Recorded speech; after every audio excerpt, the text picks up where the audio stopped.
on today's Story Beat. Your entire life is going to be made up of doors.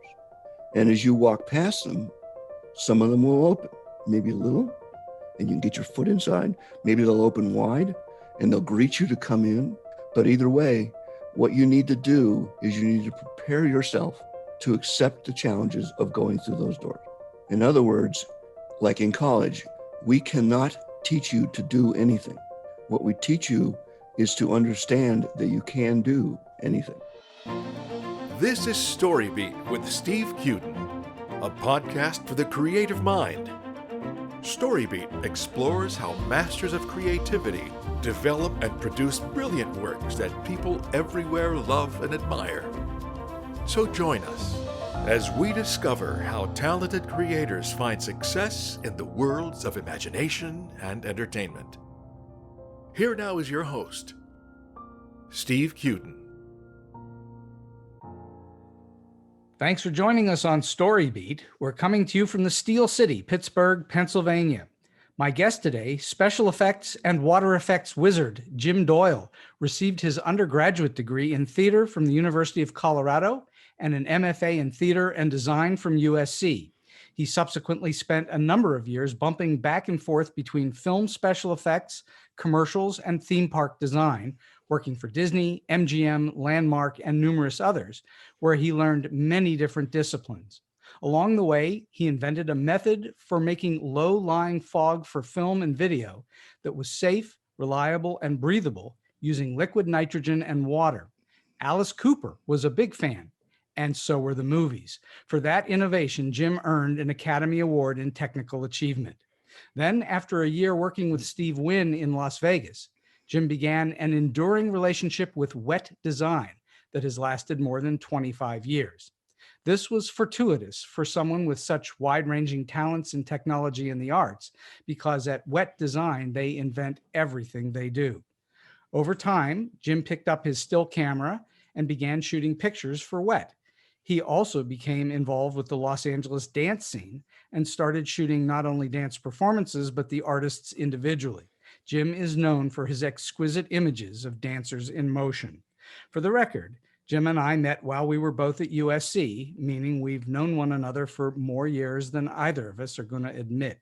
So for me, this is a real treat to have my longtime friend, the extraordinarily multi-talented Jim Doyle, join me on StoryBeat today.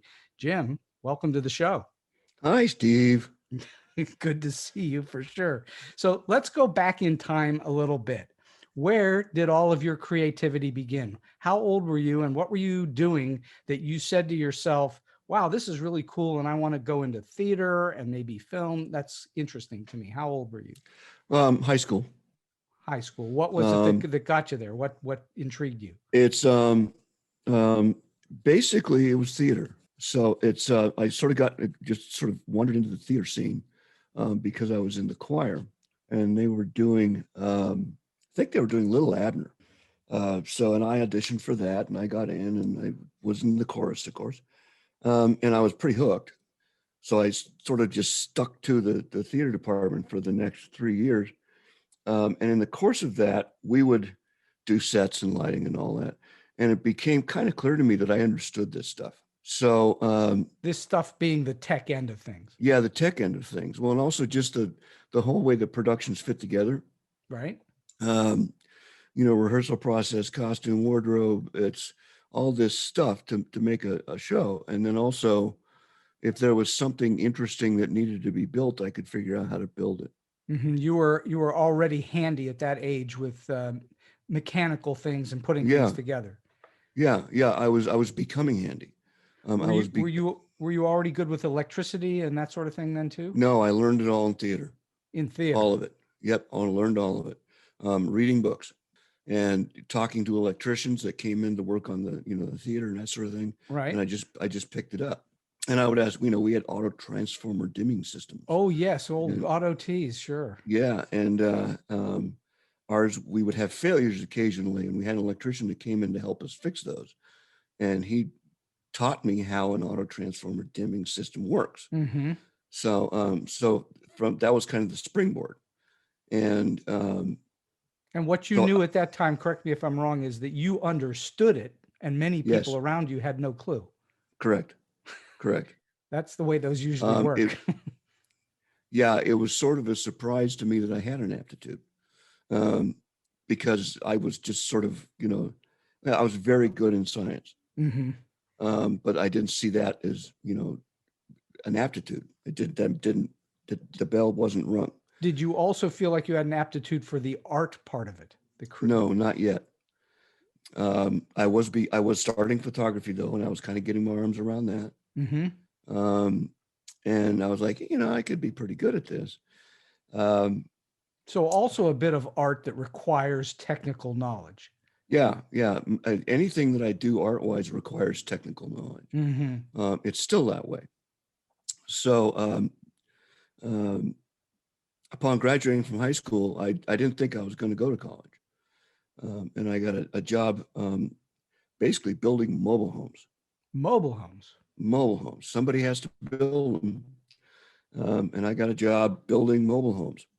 And then got another job as a standby welder. And so I learned a little bit about welding. I learned sort of basics of welding. Right. And then got another job as a line welder, because now I could weld. And by that time it was probably midwinter. And I was like, you know what? I'm not going to be able to do this. So this is not going to sit for more than another few months. You were in Colorado at the time, right? Yep. So midwinter, not a good thing. Yeah. And I was just like, this 8-hour day thing isn't working out. And so I applied to the University of Colorado because it was an in-state school and we could afford the first year there. So I applied there, and got in based on, my ACTs, not on my grades, because my ACTs were crazy high. My grades were not. But the counselor was like, well, whatever, we'll give you a shot. I went into science. I was going to be a physicist, and I still love physics, but it became clear about 6 weeks in that lab physics was not going to be good for me either.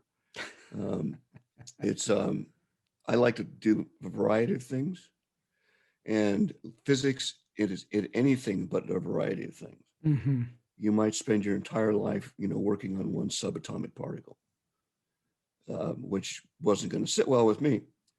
So I looked around and theater looks interesting. I always liked theater. Let's audition for something. And so I auditioned and got into a play. As an actor. Yeah. Yeah. It's, as most people wouldn't realize it, but I've actually got a really well-trained voice, because I spent 3 years with an interpretation professor there, and she was training me how to do this. So that became later, of course, my presentation style, that, that I could speak comfortably and speak in an interesting way. And all that came from the fact I happened to audition for one of her plays. Huh. And so that was more luck than intention. Oh, absolutely. Oh, there's been a lot of luck here, man. Well, I think any successful career has to have a degree of luck to it. Yeah, I think so too. It's, but it's just so happened that there was a rock and roll organization on campus, and they needed a rigger for a theater that had really old rigging systems. So I became the rigger for that system. Right. And worked my way into being the production manager for this outfit that became the largest booking agency in the Midwest. So by the way, for the listeners who don't know, a rigger is someone who... The equipment comes in the door and most of it hangs in the theater. Somebody has to go do the transition from the door to the hanging part. Right. So it's a lot of ropes, cables, knots, understanding of counterweight systems, and et cetera and so forth. Nowadays, it's considerably different. Those systems don't really exist like that anymore. No. Especially the hemp rigging, which this one was. But it's, and also with becoming production manager, then it was about lighting and about sound. I had to learn those systems because I had to set them up and also be able to troubleshoot them with the road electricians. Right. Because something was always going wrong. And we got to be known as a really good outfit to bring your show into to open the tour. Mm-hmm. Because remember, this was 1976, 77, 78. Um, the press in New York and Los Angeles didn't travel to Boulder, Colorado No. to see these shows open. So we would get Billy Joel, Fleetwood Mac, Dave Mason opening their tours. And we got Genesis in this little bitty theater Wow. because they were opening the tour and ringing it out where the press weren't there because the press weren't going to come out there. They could fail easily there. Yeah, they could fall flat in their face. We often did 2 nights so they could, basically ring the queuing out in the first night and then really get the show running properly the second night. And then off they'd go to Dallas and then Los Angeles, whatever. So we got to see a lot of great acts in a very small venue. It's only 2,500 seats. And I just learned and learned and learned. And I also did some work with Caribou Ranch up in Estes Park, which was the premier recording studio at the time. Right. Because I met somebody who knew somebody and they needed this. And so I went up and did that for them. Involved lots of soldering. And it's, so I got exposed to a lot of different stuff. I got exposed to how to build a stadium stage. All those things just kind of went into the value pack, right? Of course. Yeah. And so I left the University of Colorado. I started the University of Colorado 4.0 grade point average. I left the University of Colorado with a 2.8 grade point average. Because you didn't really care that much about school anymore. Correct. But I learned a lot at the University of Colorado that I probably I would not have been exposed to the same things at most universities at the time. And it was serendipitous. And that would have held you in good stead when you eventually got out to USC. You were already well-versed. Yeah, well, and it's when I went out to USC, I talked to the chairman and I'd already been turned down because of my grade point average. But my graduate records, which you used to take to get into grad school, were in the top 1 percentile. And he was like, "What's wrong with you?" And I was like, "Well, this is what I did." And I explained to him and I showed it in the book, of all the stuff I'd done. And he says, "Oh, okay. Well, welcome to USC. You've got a full ride scholarship." Wow. Nice. Yeah. Yeah. I was at SC on a full ride. It was the only way I could possibly afford to hit another school. At CU, I was on an in-state scholarship, which means they paid tuition and fees because we were not a wealthy family. So overall, the impact of your schooling, I would say, or you correct me if I'm wrong, was actually vital to what you eventually have done with your life. Absolutely. I sort of ended up accidentally tailoring an academic program to exactly what I needed, but I didn't know it at the time. Well, that's really lucky. Yeah. It's I got in the habit of walking through doors, and just gee, maybe I can do this. Let's walk through the door. So, and then at SC, as you remember, I didn't get along all that well with the theater department because I had come from a design education that was very hands-on, right, very production oriented. And they wanted me to sit at a drafting table and do drawings for 2 years and maybe get a main stage show. And I was like, no, wrong guy. So, so we parted ways early. About the same, shortly after you left, actually. I left at the end of 79 and went out and looked around and thought, well, gee, I got to get a job. I knew that I wasn't going to go into theater right away because the budgets were tiny. Especially in LA. Yeah, and I was a designer at that point. I was getting into design. I wanted to design. So I looked around and special effects looked interesting. And I was beginning to get a clue that I knew some stuff. So I went in over to Special Effects Unlimited, which happened to be the only special effects company listed in the Yellow Pages. So again, walk through the door, and I did. And I met Gabe Videla, who you know very well. Yes. And he told me it takes 5 years to get into this business. You've got a really interesting resume. You know, I'll put you on file, but we don't need anybody right now. And by the time I got home, they needed somebody. So I went back and I went to work for Special Effects Unlimited. Then I worked for Joe Lombardi, who you also know very well. And I got to work with people like Francis Ford Coppola and Gene Kelly and, you know, William Fraker. And just, you know, I was exposed to really powerful, interesting, creative people early in my career, Right. which was sort of unusual. And that was because of my connection with Joe Lombardi. Well, once again, being sort of in the right place at the right time. Yeah. And he looked at me and said, college kid, which means I was, you know, low on the totem pole. But after a few months, he realized that I could do stuff and that I could figure stuff out that his other effects guys were having trouble with. A lot of it was because I knew a lot about power. That was from the rock and roll. Mm-hmm. So, and it wasn't just, you know, plug it into the wall. We're talking, you know, 5,000 amp power systems. Well, I think it helped a lot in Joe's case that you were already an innovator at that time. You were doing things, looking at things a little differently than the average cat. Yeah. I was looking at life pretty much differently than the average cat. Sure. And that hasn't changed a whole lot. Again, it wasn't planned. There were no plans here. It just became a tortured path. And as you know, I worked with you on One from the Heart. Then we worked together at Disney under Mark Fuller. Yeah. And then I went back to doing movies and theme park work.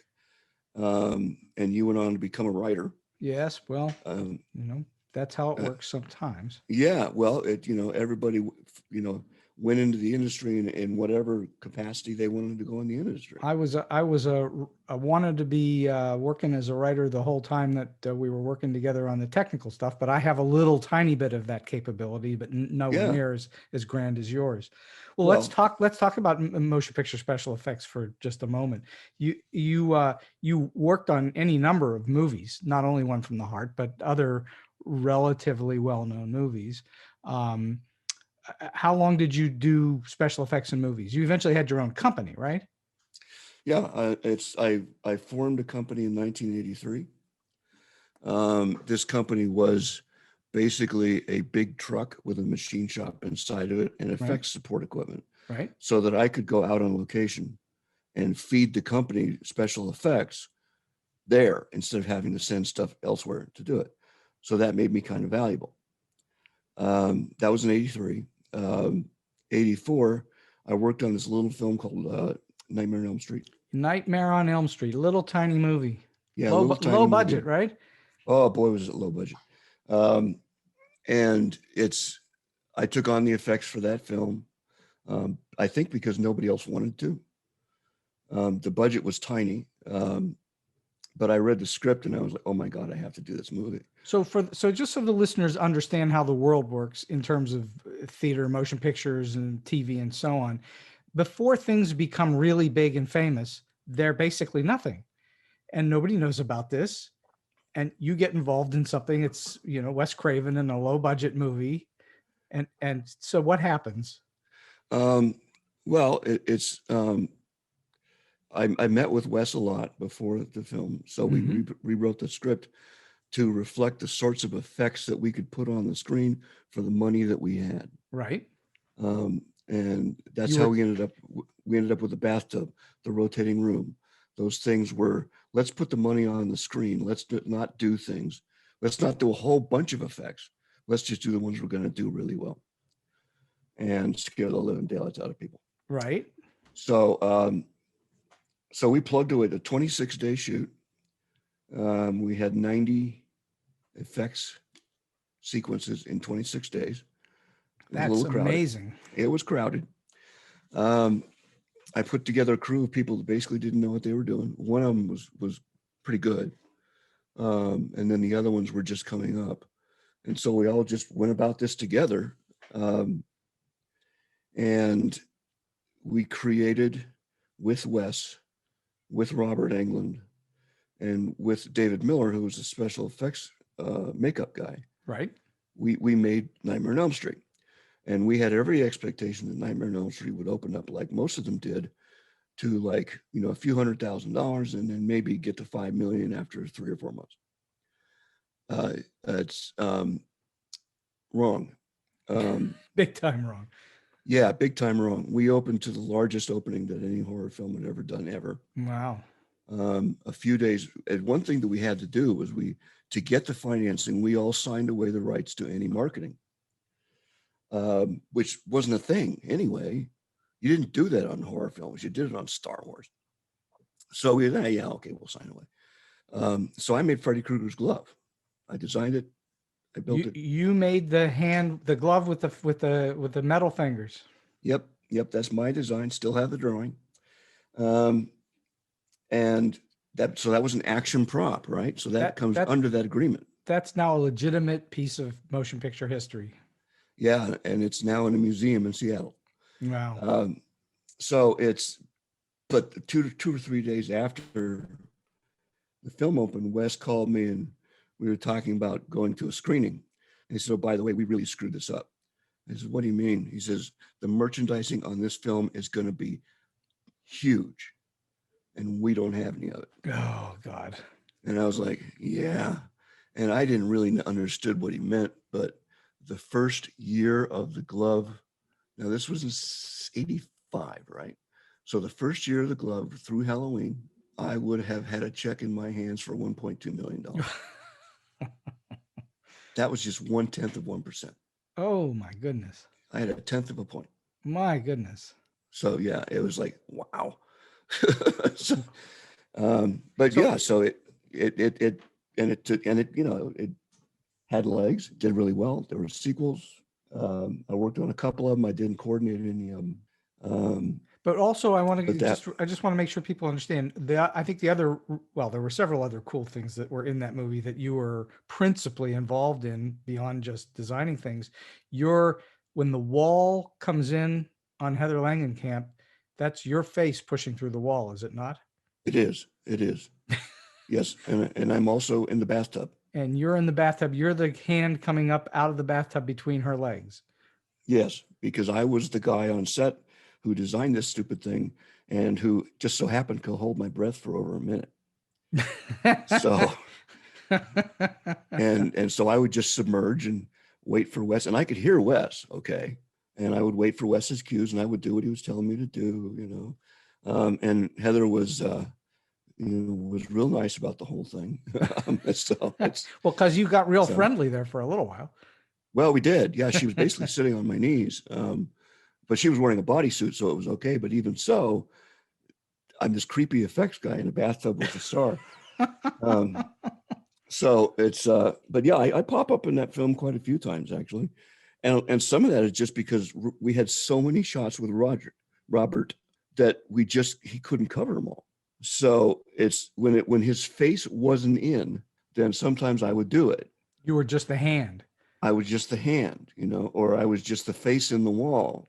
Because when I did the face in the wall, he was on another set. Mm-hmm. And we were going to wait for him to come over. And Wes says, why don't you put the mask on and try this? Let's see what it looks like. And they rolled it and they kept it. Well, the face in the wall is one of the more amazing, oddball little effects in the middle of the movie. You go, where'd that come from?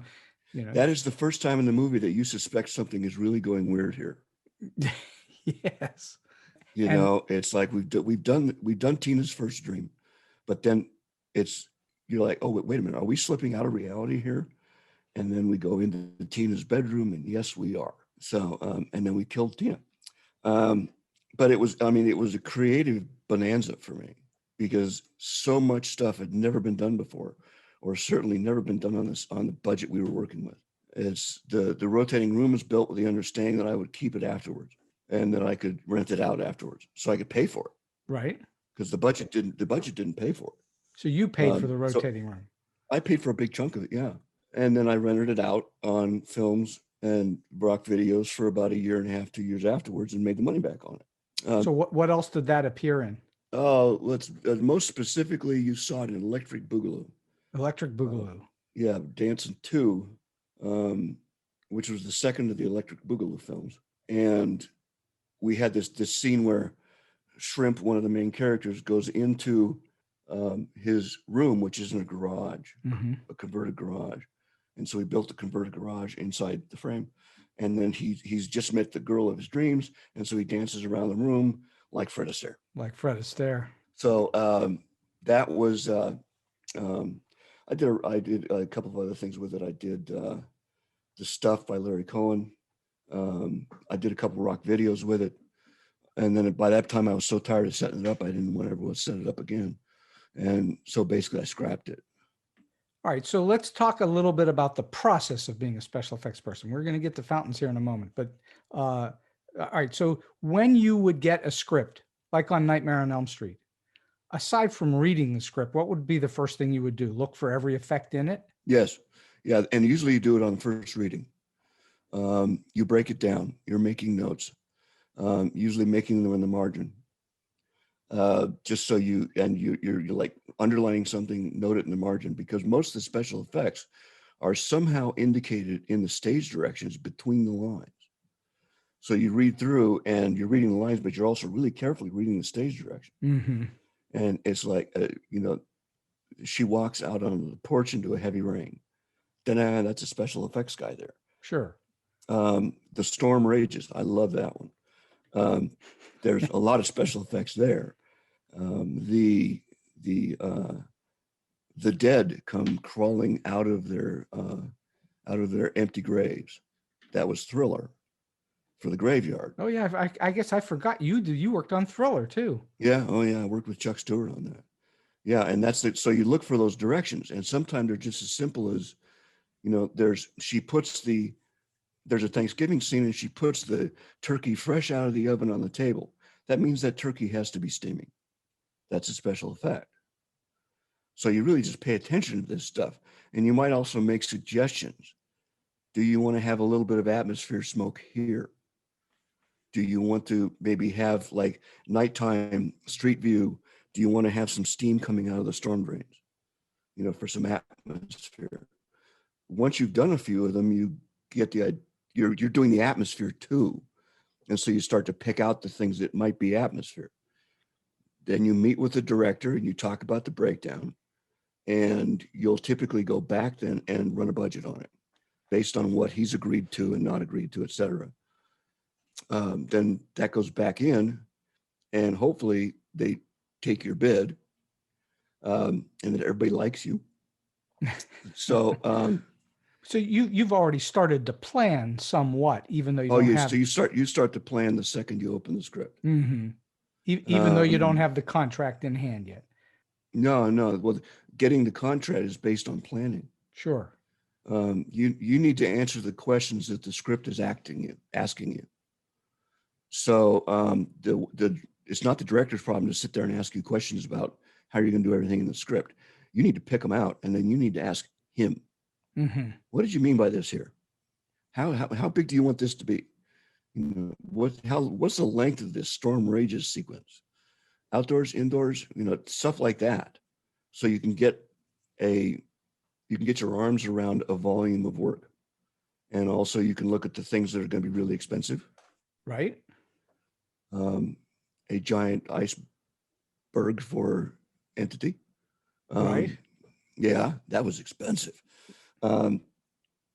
So it's just a matter of usually negotiating with the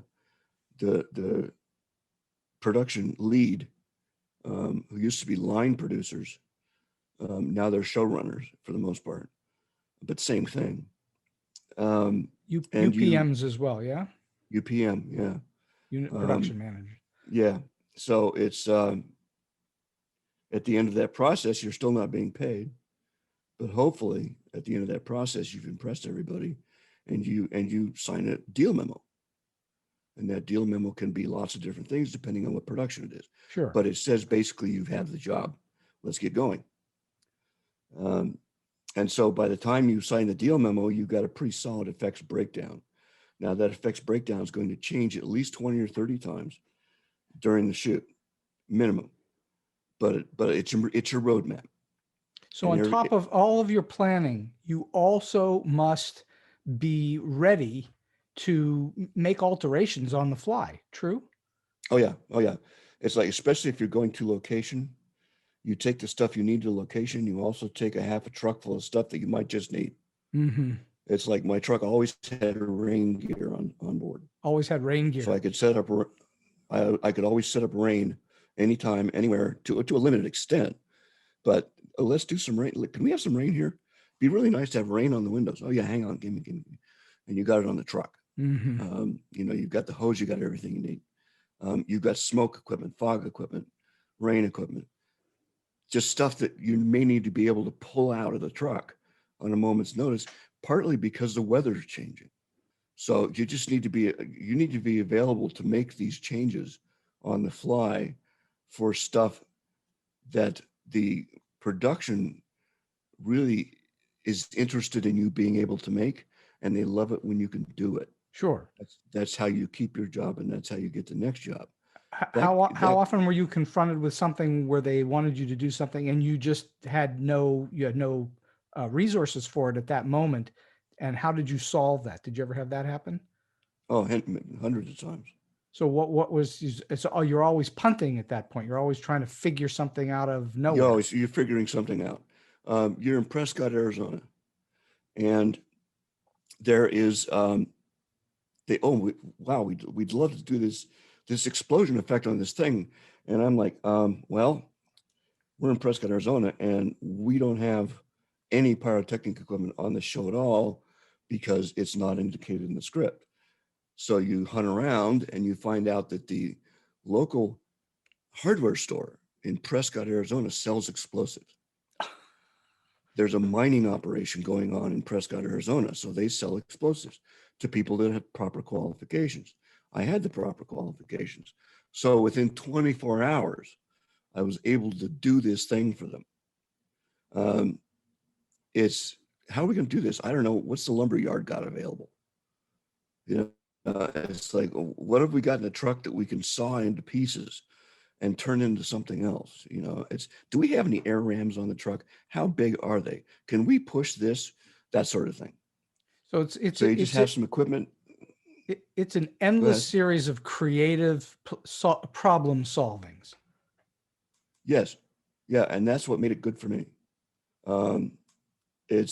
I get bored. No 2 days were ever the same for you. No. I loved the challenge. That was it. And how did the low-lying fog that eventually wins you an Oscar, how did that come about? On Thriller, we did low-lying fog in the graveyard using just liquid nitrogen, which was done some in the film business. And you would just basically pump it out from the bottle of liquid nitrogen, and it would draft the moisture in the air, and it would fall to the floor and become fog. It was horribly inefficient, thereby really expensive.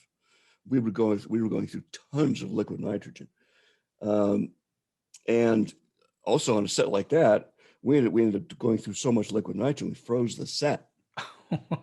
So they actually had to go away for a couple of days and then come back and strike the set because they had to wait for it to thaw out. Wow. They were just like, tink, tink, tink. Well, we're not going to do this for a couple of days. And then I got a job and I was thinking, there's got to be a better way to do this. There's got to be a way that this can be done much more efficiently because the physics are clear. Isn't that how all innovations happen? There's got to be a better way. Pretty much. And I sort of had an idea. I got a job doing special effects for a TV series called Kids Incorporated. Okay. And the producer on that, he wanted to have fog in most of the production numbers that the kids did on their little stage in their little show. And I said, well, that's nice because we can't use dry ice with children. That's against the rules. So, but I've got this thing that might work. So let me mock it up and see what it does. He said, go ahead. So I basically came in week after week to do these production numbers with this thing that was, sometimes it might be a half oil barrel. Sometimes it might be, a fuel tank off an airplane. Sometimes I was just rebuilding it every week to be able to refine how I was making this fog with liquid nitrogen. You were tinkering. By the time I finished oh yeah. And it was great because I had a show to pay for it. And I had a show that I could test it on almost every week. And they were willing to let me do this because it was the only way they were going to get the effect that they wanted to see and remain within the OSHA guidelines. Right. And by the time I finished Kids Incorporated, I had a mock-up unit that worked really well. I'd solved all the physics problems. I knew what made this thing work. Along comes a prop agent, a friend of mine, who wanted me to do something for Alice Cooper.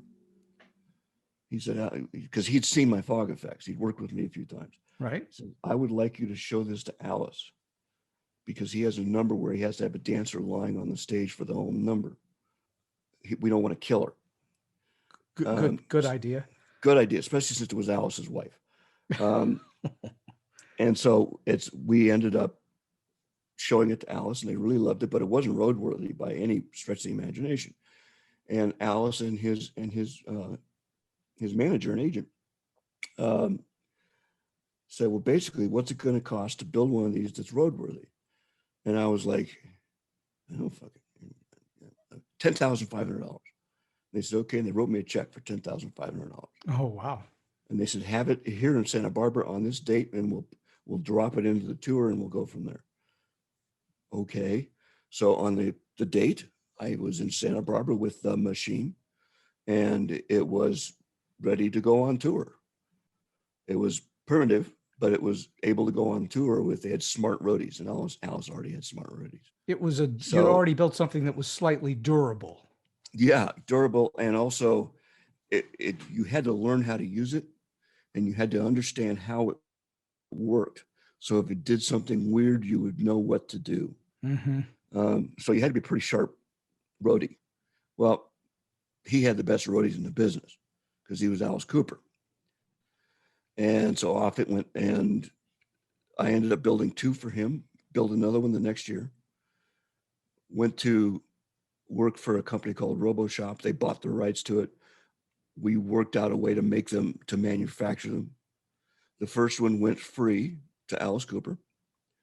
And then they're all over the world. There's not a lot of them because they are not an inexpensive piece of equipment. But they're on Broadway. Opera companies love these things. Well, sure, because the singers have to be able to breathe.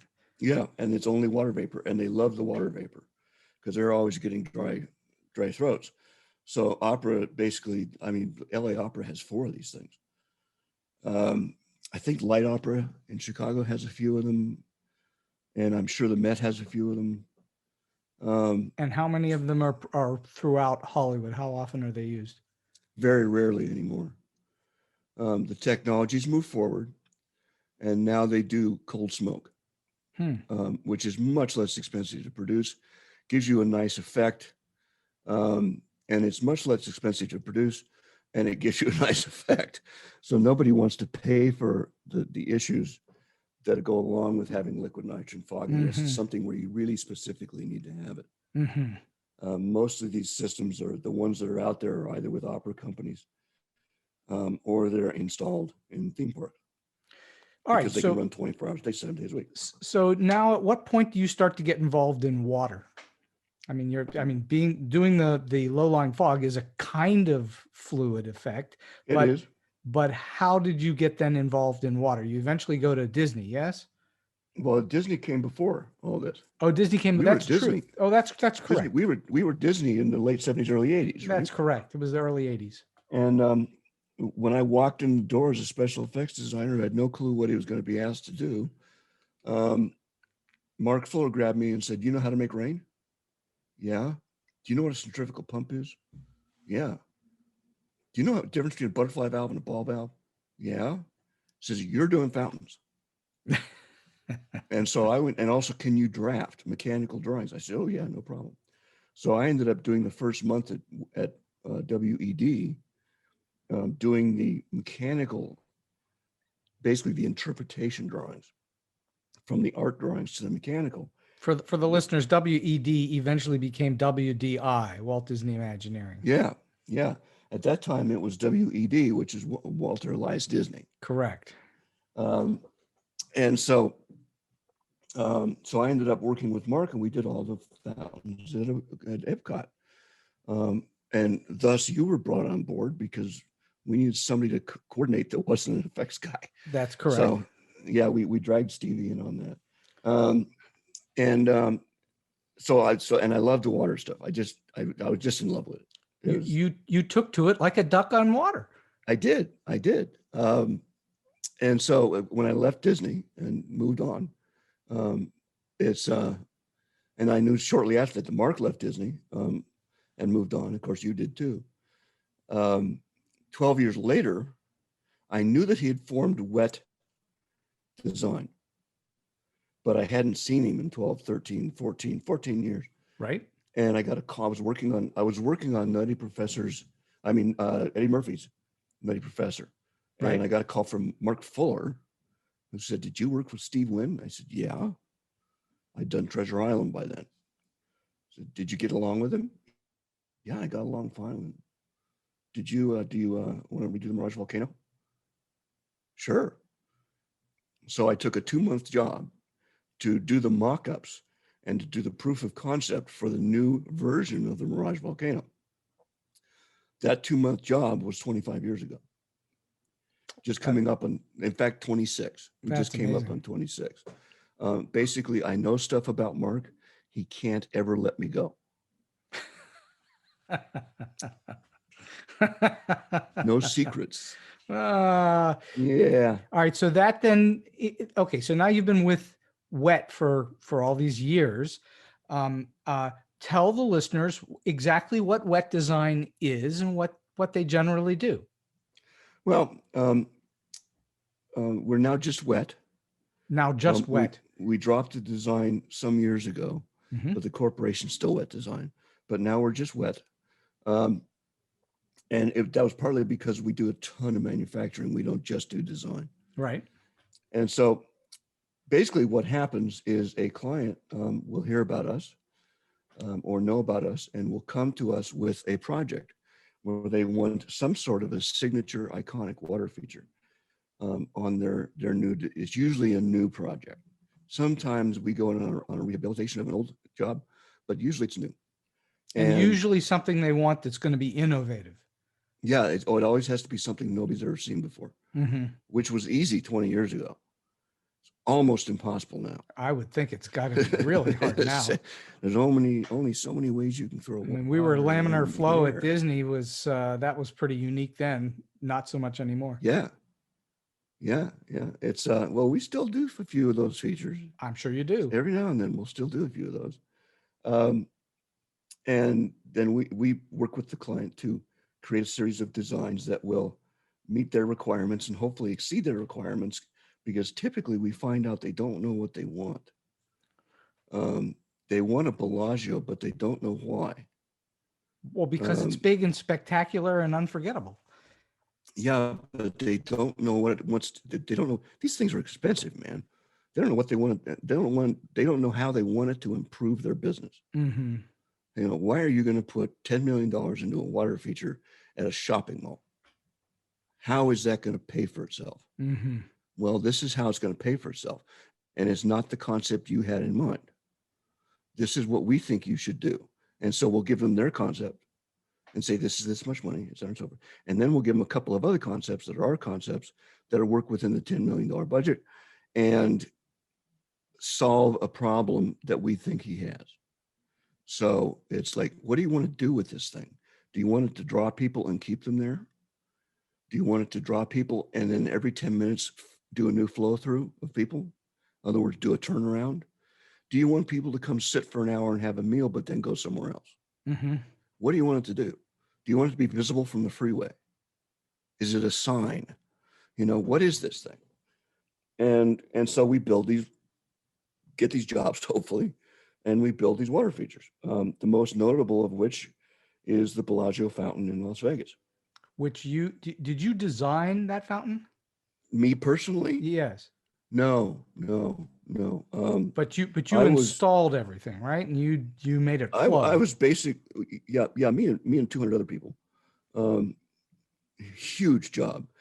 Basically, what I did on that was that's where I became the guy at Wet that understands design and understands mechanical and can speak both of them. And so that I could liaison between design and engineering and help everybody come to a conclusion as to how we were going to do this thing, because nobody had ever done anything on anything remotely resembling that scale before. And as we got into it, I would raise my hand and say, if you do this, that's not going to work over there. And then, oh, damn, we can't. So a lot of that went on. As Mark originally said, well, it's just 4 times the size of Communicore.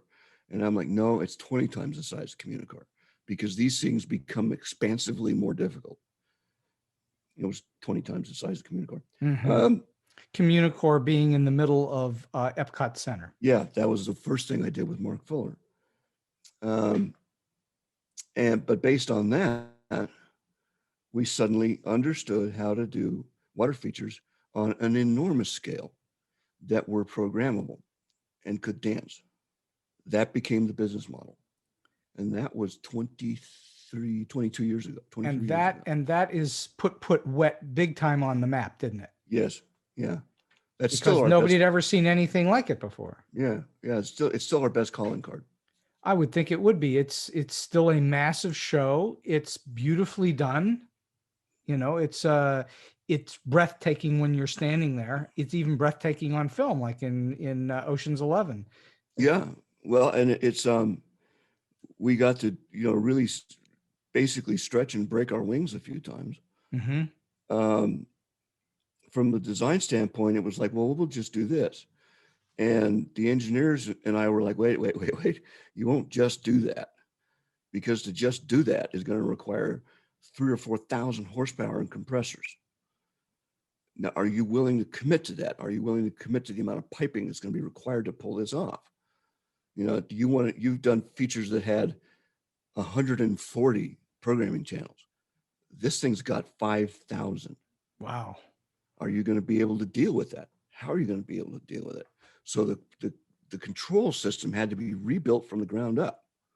The way we programmed the control system had to be rebuilt from the ground up. So it was. Has that thing gotten easier over time as computers have gotten faster and more powerful? Yes. But it's at the end of the day, it's still so much of it is experience. Sure. It's we have competition.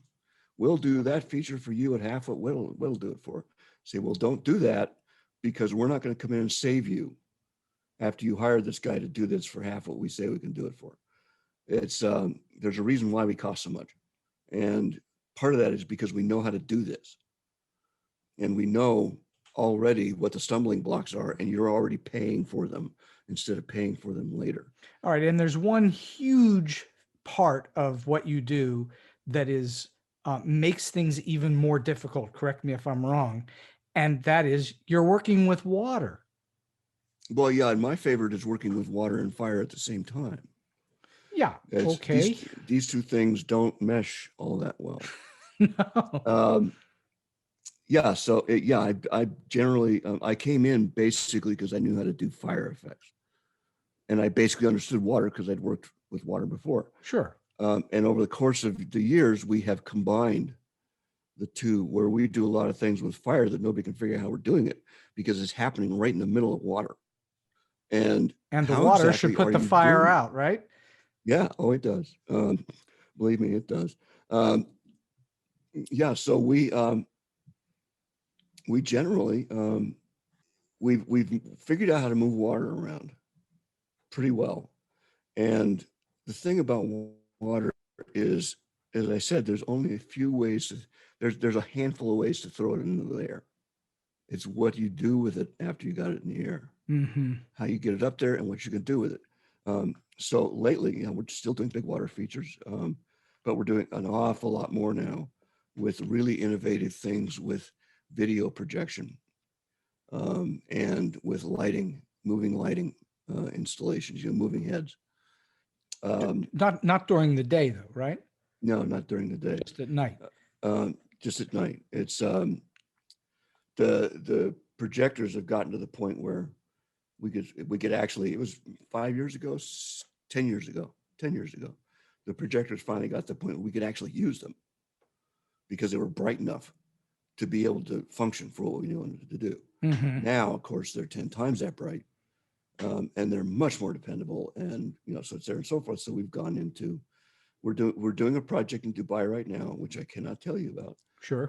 But you can take a look at it in October when the expo opens, which is going to be the most magical thing I've ever worked on. Wow.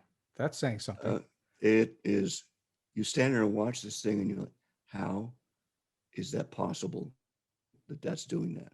It's not how they do that. It's how is that possible that that is doing that? Because it's magic. And it's a big water effect. Oh boy, is it big. It's a 80-meter diameter ring. So Wow. it's 240 feet. Wow. It's a big feature. That's a big feature.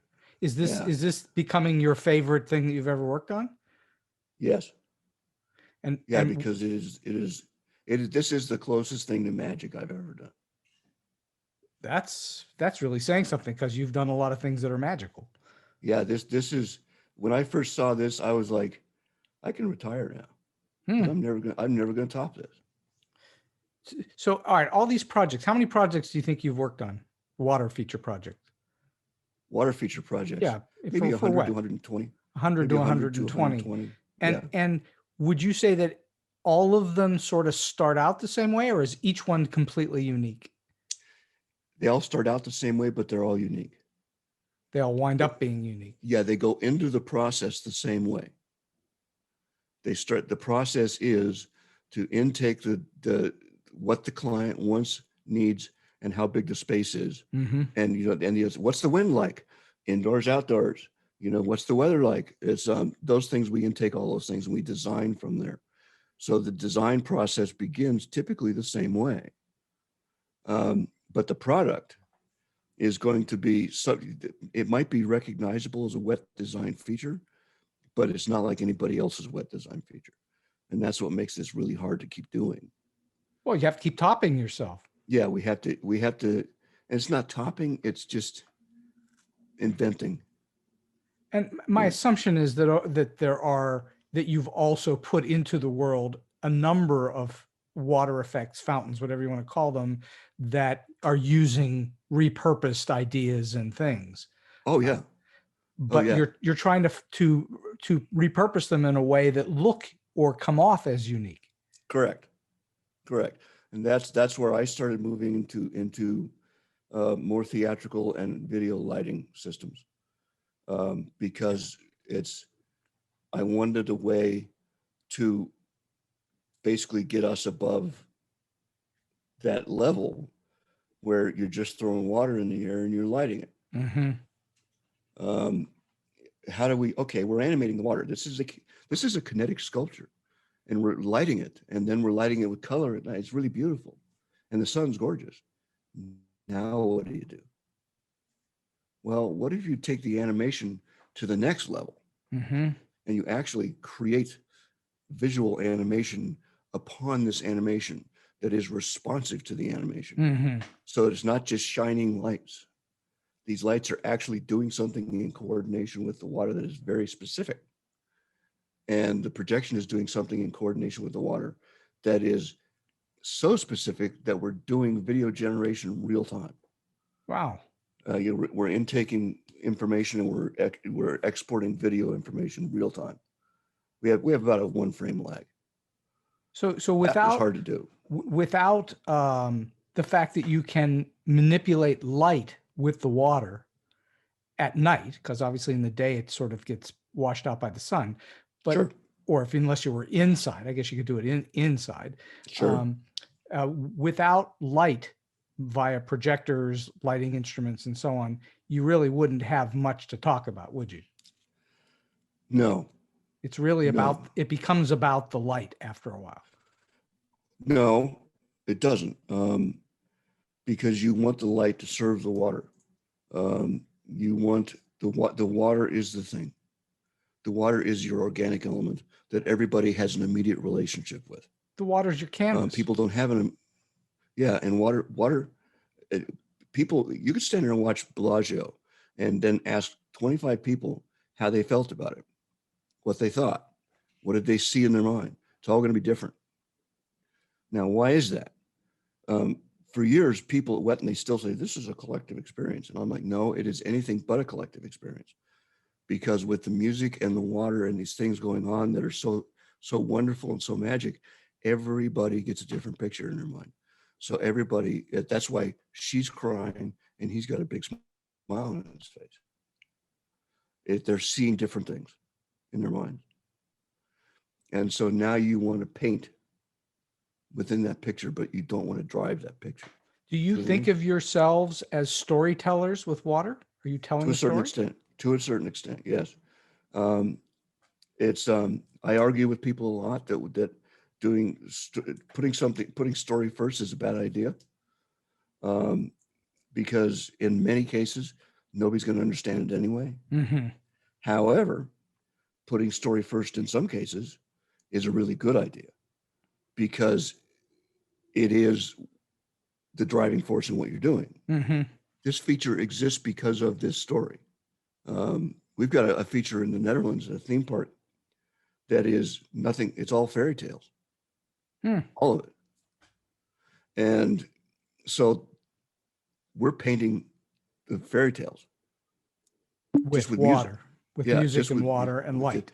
And everybody knows those fairy tales. So they know what we're doing. They see them. And so we were able to do that specifically. We see the golden ball. We see that thing. They know what that means. Everybody in the Netherlands knows all these fairy tales by heart. It's their culture. They're looking Yeah. at their culture. Well, I can tell you that they must have a kind of twisted culture, because some of their fairy tales are weird. Well, if you go back and read most of the old fairy tales, they're Yeah. very strange. Yeah, they're strange. But my general thing is the feature has to stand on its own, because the person standing in front of it may not know there's even a story there. So it has to be that first. Well, yes, that's absolutely true. It's not a movie, it's not a TV show, it's not a play, it's not a book. But that's why I ask whether you think of the water and then the effects that you add to the water and then the lighting or video that you add to it as a whole gives you a sense of a story. And sometimes you're answering it, I think that sometimes yes, and sometimes it's not as relevant. Sometimes yes, and sometimes no. Mm-hmm. Clients in the last few years have all asked for a story. So we'll build a story based around their water feature, Mm-hmm. but we don't go to the field and paint the story. Got it. Some people will get it, some people won't, and that's okay, because it's fantastic either way. Right.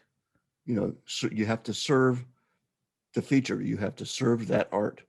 Well, like you said earlier, in certain cases, whoever is purchasing these effects from you, they want people to stand around and watch it for a while. And in some cases, they don't want you to stand around all that long. They want you to look at it, enjoy it, and move on.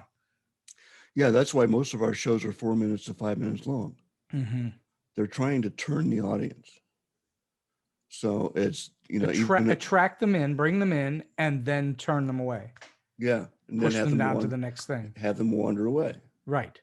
But meanwhile, they've hooked the audience in. Oh yeah, we own them at that point. Do you think of the viewers as an audience, like in a theater? Yes, absolutely. So you're actually preparing the work for an audience, not only their viewing or hearing, or viewing and hearing, but also their reaction to it. Yes. Oh yes, absolutely. That's very interesting. Well, and if you wander back to Bellagio and see the shows there, then that will become clear to you, because you're doing it, when we're doing it, and you'll go, oh, okay, got it. Oh, well, it's totally clear to me. I've seen that show a number of times, and it's totally clear to me, especially with the music combined with the movement of the water and the lighting and so on. That's what does it. I think if you just had the movement of the water without the music and the lighting, you still wouldn't get the story, but the music changes that perspective. Yeah, you wouldn't get the story. Well, and some story features don't have music, but it's typically just the design of the feature. Mm-hmm. is like a desert rose or Well, something like I think that. a good example of what is not a wet design, but was a wed design, was the Leapfrog Fountains at Epcot Center, where Yeah. there was no story being told, but people would stand around gleefully watching it for a very long period of time because it was so fascinating to watch. Well, yeah, and the kids saw a story in there. Yeah, they're Yeah. chasing a snake or Yeah. whatever this piece of Frog water or- is. Yeah, it's they see a story in there. Yeah. The adults don't see a story as much as kids do, Mm-hmm. and kids are going to see whatever story they want to see. I think that's Doesn't matter true. what we want them to I think see. that's true in general, You know, that adults yeah, don't see so- stories where kids do. I want to Yeah. move on quickly here to a little bit about your photography work. This is something that you've been a photographer most of your life, and you got back into it how many years ago, where you were really doing it, seriously doing it? Well, about the time I went back to wet, Mm-hmm. about the time I set up with wet, um, it's for the first time in decades I had a regular job, Right. so that I had an income that was dependable, and I wasn't buying effects equipment with the income. Right. So instead, I bought some camera equipment. So I went from pretty decent camera equipment up to full-blown professional medium format camera equipment. And I started shooting with that. Pre-digital. Yeah. Oh yeah. This was way before digital. This is film stock. Oh yeah. Oh yeah. Yeah, I can't figure out why people want to shoot film now. It's like, Why would you shoot film now? I don't understand. Yeah. It's like, oh, but it's cool. The only thing cool about it is you have to go wait for it to be processed. Yeah. And then you're going to scan it anyway. Because the So images now with digital are as good as Yeah. film. Oh, they're far beyond. And you have so many tools to make them anything you want. Mm-hmm.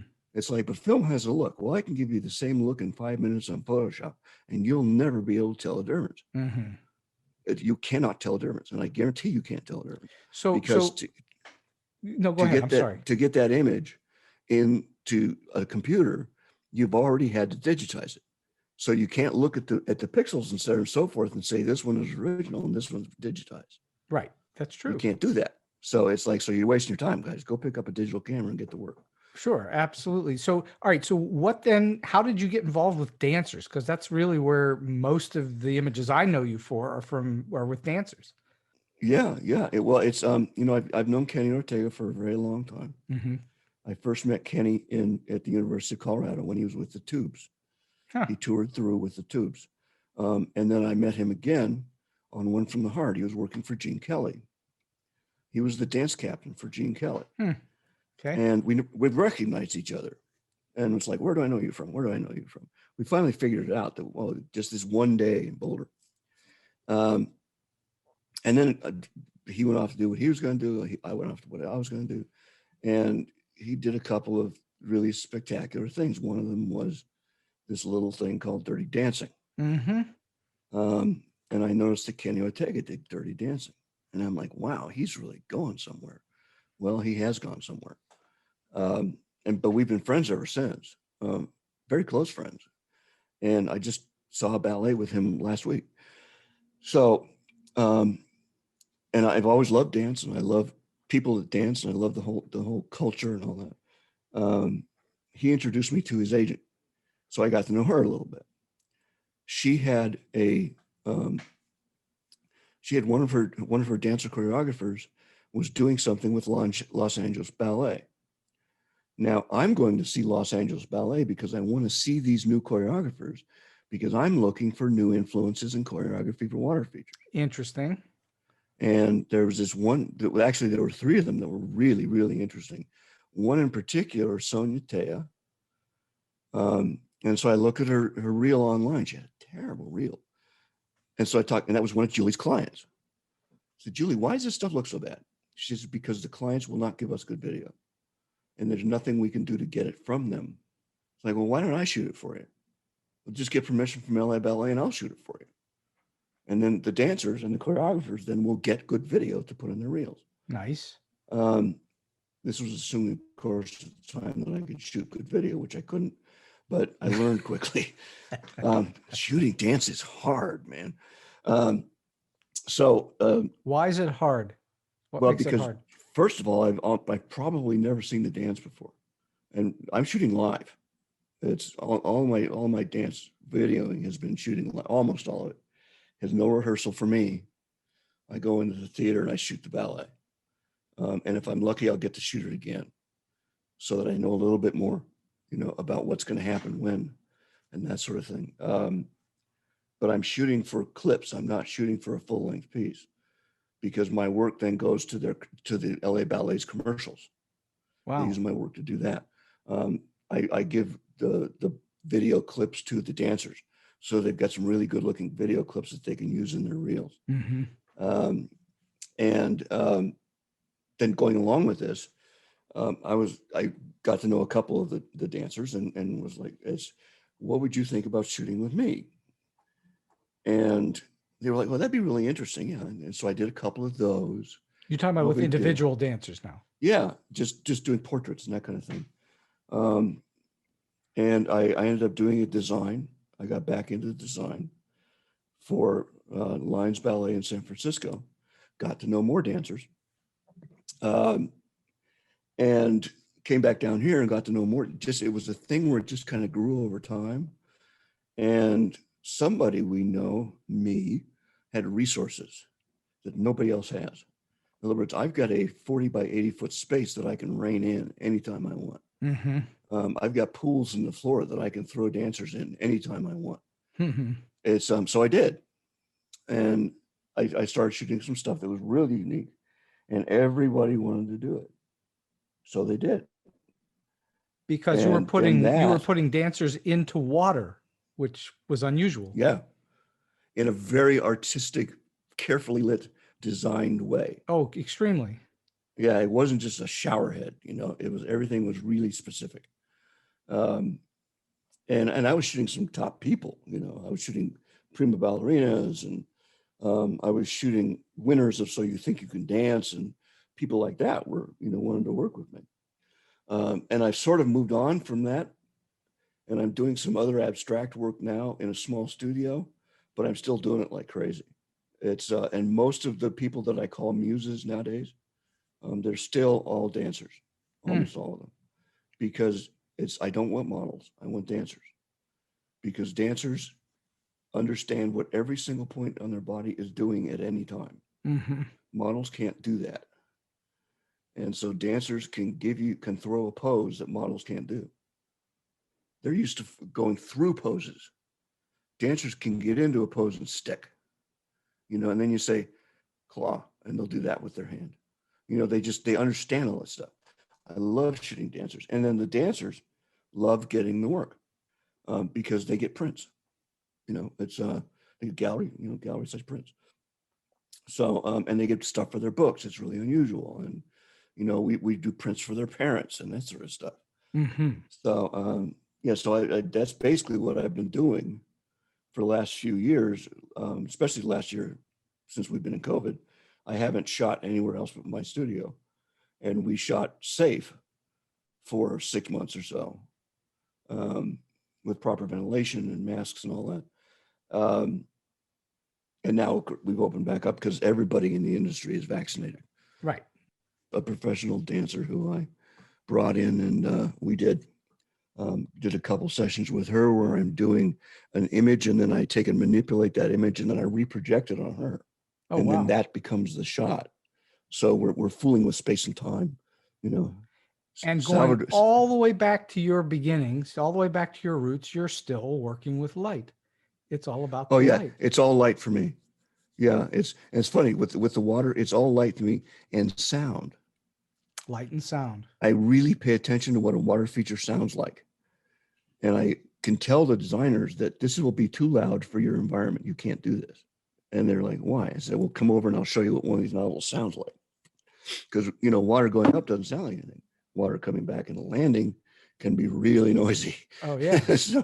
And also, it's like, I learned when I was working in Japan that you could tune a stream specifically to sound the way you want it. I thought you could only tune a fish. Now you can tune the fish and the stream the fish is in to complement the fish. That was a Zen thing. And I was like, wow, that's amazing. So they tune the water. They tune in those Zen gardens, that little stream that runs through there. Sure. It's very carefully tuned, so it sounds the way they want it to sound. One of the things I recall about Bellagio is the whooshing sound. There's a whoosh. Oh yeah. Well, and it's water interesting moving. to run shows there without the sound on, because it's a whole different experience. Because the feature has its own cadence, Oh, and I'm it sure it creates does. and it Yeah. creates its own. It basically creates its own music. But that's a big feature. You don't worry too much about how the water sounds, because it's way over there. But Well, if that water feature's right here, you really got to pay attention. but you're not worried about that at all when you're shooting dancers, because it's going to be stills. Correct. But in terms of putting a display out for an audience to watch, you're going to think about the sound of not just the music, Oh yeah. but the water itself. Oh yeah, and the light. Yeah, and the light. And that It's combination. very, very early on, talking to the designers about light. And then what they want to do is they want to do this like we did lighting before. And I said, well, why don't we do this? Let's try something different. Let's do this. And so our lighting has evolved over time. And in the next year or two, you're going to see some stuff you've never seen on a water feature. Well, It would have been this year had we not stopped on all these projects. well, of course, that's true But- for so many things. Yeah, so it's the stuff that I've been working towards for the last 10 years or so is coming to fruit in the next year. And how excited are you about that? I'm especially the one that I think is the most magic thing I've ever done. The one in Yeah, Dubai. Yeah. I'm also just, it's like, all these damn kids. It's like, if you do this, if you let me do this on your water feature, I will blow you out of your seat. No, you don't know what you're doing yet. Yeah, I will. So finally I got them to let me do it. And they're all like sitting like this, like the Maxell commercial, with their hair back. Says, how did you know to do that? And I said, well, I'm a lighting designer by trade. I'm not a technical guy by trade. You've been at it for more than 2 years. I have been. And Yeah. so you have a clue. Yeah. Sometimes it's interesting when people who are trying to figure out what they're doing actually pay attention to folks with wisdom. Yeah. Usually that's a fairly quick way to get a basis. You're not going to agree with everything, but you need a base to move forward with. Sure. You can't look at something, oh, that's the way they used to do it. We'll just do it this way because this is better. You may not be right. You need to know how they do it before to know that your way is going to be better. It's always, see, one of the things that I've noticed as a teacher for 10 years is a lot of students will come in their late teens or early 20s, and somehow they have a concept that they know more than you, whatever that is. And Sure. And instead of saying, wait a minute, what's the history here? How did this come about in the first place? How did it work before, so that you can build on it? They're trying to reinvent the wheel that you've already invented. Oh yeah. that's And what you're talking about. with, it's better today with Google, because Sure it I've is. got this really cool thing I can do. And I'm like, right there. There it is. That was done 12 years ago. Already been done. That's my Yeah. favorite thing with writers that I've taught, is they say, well, I've got this really unique idea. Nobody's ever done this before. Okay, pitch it to me. They pitch the idea. I say, well, that's just like this movie, that movie, and this TV show. And they go, oh, because they And you didn't go, know anything about it. Yeah. And that's okay. That's the way it works. Well, that is how you learn. But it's Yeah. very, very interesting that youth. There's nothing like youthful exuberance, which I admire and Yeah. and want to encourage people. But sometimes they just need to listen to not necessarily their elders, but people with experience and wisdom. Yeah. So I've been Yeah. talking to the extraordinary Jim Doyle for the last close to an hour and 15 minutes, and we're going to head toward the end of the show here. And so I'm just curious. We've heard some fantastic stories already, but can you share with us a story in which something happened that was either weird, strange, quirky, oddball, or just plain funny? I had one in my head a minute ago and it disappeared. That's what happens with wisdom and experience. Yes. You run out of room. Actually, ask your other question first and I'll see if it comes back. Okay. What is the best piece of advice that you can lend to those that are just starting out in the business, or maybe they're in a little bit and trying to work their way up, whether it's the water business or whether it's film business, what's a good piece of advice, solid piece of advice or a tip you can give to people? Well, take the word business out of it. Make it your creative life. What can you do to have the best creative life that you can? The fact that you have to do it within businesses is sort of just, that's part of what you have to deal with. Because you have to have money. Yeah, you have to make a living at this. However, what I tell people all the time, and I tell my students this, and I've got an MFA program in experience design, and also I tell the people that work with me that are like, their assistants and that sort of thing. This is what I tell them. It's what you think you're going to be doing in 5 years is wrong. Say that again. What you think you're going to be doing in 5 years is wrong? Yes, it's wrong. Open up your mind and stop thinking like that. Because if you're doing what you think you're going to be doing in 5 years, it's probably not what you need to be doing. What you need to do is be prepared to do whatever you want to do in 5 years. So, that's very interesting. That's very good. My career has been a tortured path. I didn't mean it to be this way, but it is. And that's because for some reason, I discovered that when you're walking down the path you think you've established and a door opens up over here, and what you see through that door looks interesting, but you know what? I'm not qualified to do that at all. I really don't know that I can do that. Walk through the door, because either way, you're going to learn something. You may actually stay on the other side of that door, and that will become part of your path. And the worst thing that can possibly happen is they'll throw your ass back through the door, and then you will be exactly where you started before. So nothing's lost. Well, you will have gained some kind of knowledge in between. You will have gained something. You will know something about yourself, if nothing else, that either that wasn't what you wanted to do, or that is not in your area of expertise and never will be. I can't project manage because I don't think the right way. I don't think in milestones, and I understand them and they're in my head. I can't do a spreadsheet to save my ass. It's just not my thing. I've tried, not going to do it anymore. And so now your path may be going this way, or you may have branched off to this way. Guess what? There's more doors on that path. Your entire life is going to be made up of doors. And as you walk past them, some of them will open, maybe a little, and you can get your foot inside. Maybe they'll open wide and they'll greet you to come in.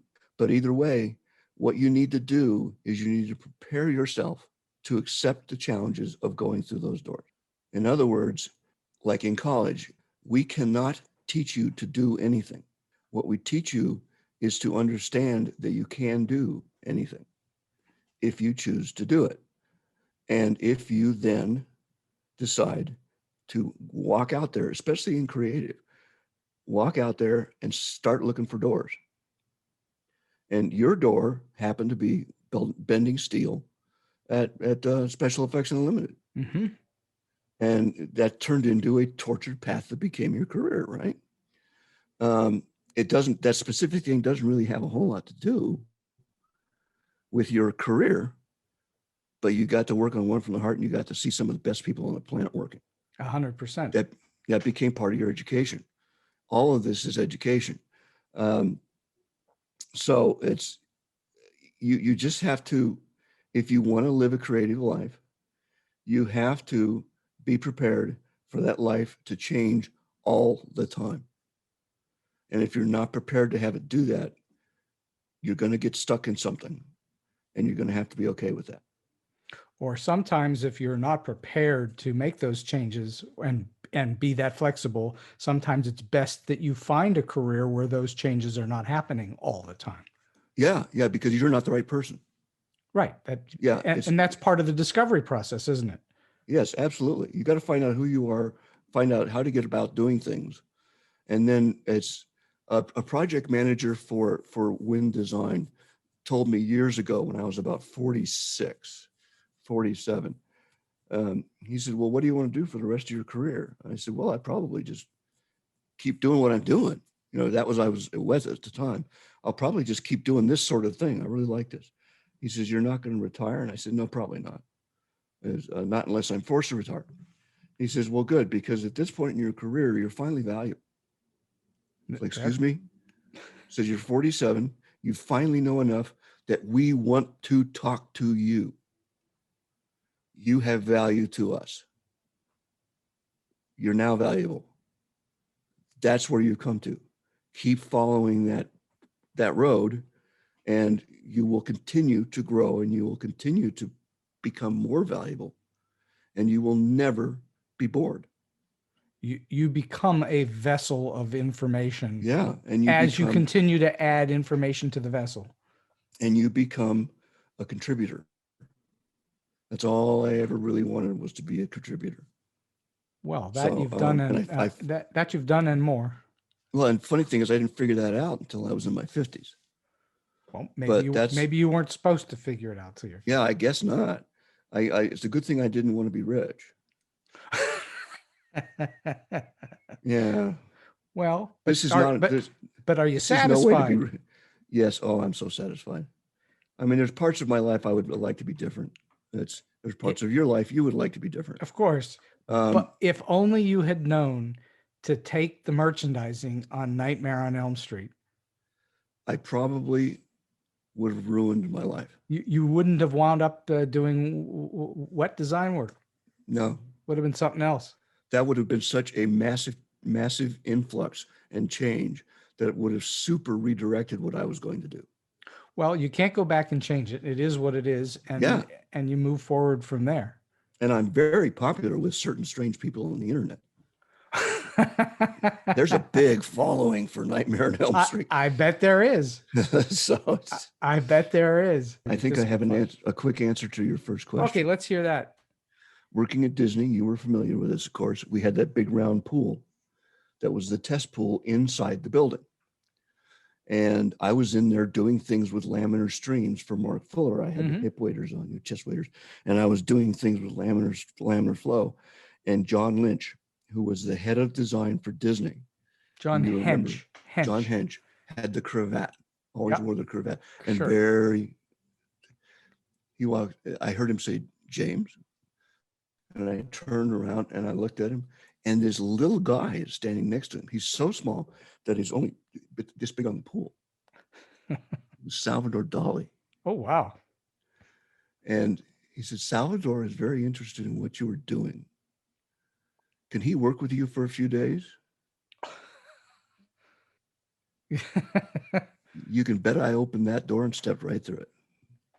So you worked with Dali for a few days? Yeah, I worked with Dali for a few days.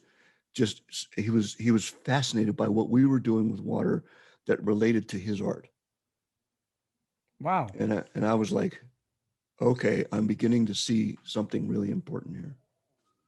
That this is art. It's art with a big A. It's not a fountain anymore. It's art. Well, yeah, for sure. You have to think of it that way. And so that was, but the funny thing was turning around and I'm staring at Salvador Dali, and I was like, John, is that Salvador Dali? And he says, yes, it is. He said, how do you know Salvador Dali? Oh, we went to school together in France. Okay. So I think they didn't they work together on a short film? Yes. That Disney did. Yes. Yeah. And he came back to visit came back to visit John regularly until he passed away. Wow. But yeah, so it was like, I think that movie was called Destino. Yeah, it was. Yeah. And it was very Salvador Dali. It's very surreal. It's very surreal. I have seen it. And that's where I began to understand that working with water is working in surreality. Well, that makes sense. Yeah. Because it's ever changing, isn't it? Yeah. Fire, wind, water. Ever changing. You don't get the same thing twice. You are working with a surreal medium. Deal with it Interesting. and celebrate it. Well, your whole life and career, from everything that I know about it, has been that kind of influx surreality that you don't follow one straight specific path. It's always moving and shifting and changing. Yeah. Sometimes to your surprise, but yeah. Well, great story and so much fun. And Jim, this has just been terrific. I can't thank you enough for spending time on StoryBeat today. I'm so glad you spent this time with me. Hey, Steve. Yeah. I'm glad you have long hair. We're there, man. We're the old long hair guys. And so we've come to the end of today's StoryBeat. If you like this episode, won't you please take a moment to give us a comment, rating, or review on whatever app or platform you're listening to. Your support helps us bring more great StoryBeat episodes to you. StoryBeat is available on all major podcast apps and platforms, including Apple Podcasts, YouTube, Spotify, iHeartRadio, Stitcher, TuneIn, and many others. Until next time, I'm Steve Cuden, and may all your stories be unforgettable.